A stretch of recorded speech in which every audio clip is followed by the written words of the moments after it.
ఏం అర్థమైందంటే డాక్టర్ గారికి అత్తకి కోడలకి అసలు పడటం లేదంట. ఇప్పుడు అత్త షుగర్ పెరగటానికి కారణం ఎవరు? కోడలు అయిపోయింది.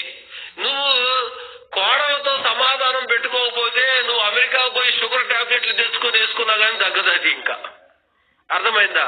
తగ్గదు. అందుకనే సమాధానం అనేది ఆరోగ్యాన్ని తీసుకొని వస్తుంది. నువ్వు అంత డోసు వాడటం కంటే సమాధానంగా ఉంటే లిమిట్ డోసు వాడినా కానీ కంట్రోల్లోకి వచ్చింది అనమాట. కనుక అందుకని దేవుడు ఆ సమాధానాన్ని మనము పొందాలనే ఆయన జన్మతోనే సమాధానాన్ని భూలోకానికి తెచ్చినాడు.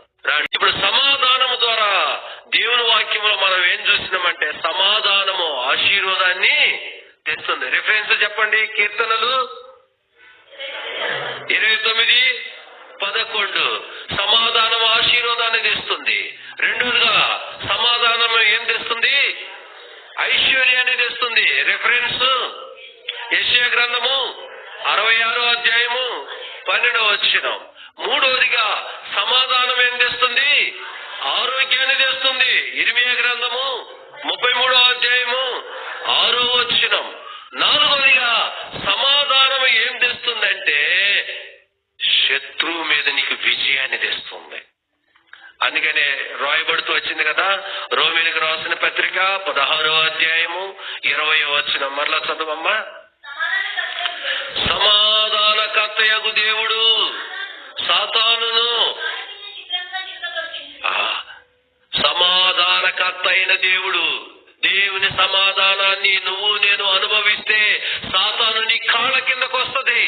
లేకపోతే నువ్వు నేను సమాధానంగా లేకపోతే ఈ సాతాను ఎక్కడికి వచ్చింది? కాళ్ళ కింద ఉన్న సాతాను కాస్త తల మీదకి వచ్చింది. కొన్ని సంఘాల్లోకి పోతే ఒకళ్ళ పాటలు పాడితే ఒకరికి నచ్చదు, ఒకళ్ళ వాక్యం చెప్తే ఒకరికి నచ్చదు, ఒకళ్ళు లీడింగ్ చేస్తే ఒకరికి నచ్చదు. అంటే ఎలాగున్నదంటే ఆ పరిచర్య చేస్తున్నారు కానీ ఆ పరిచర్యలో ఏం లేదు, సమాధానం లేదు. ఆ సమాధానం లేని పరిచర్య ఏం చేయదు, దేవునికి మహిమ తీసుకురాదు. నీకు సమాధానం కావాలంటే నీకు దొరికే అడ్రస్ ఒకటే, దేవుని వాక్యములోనే.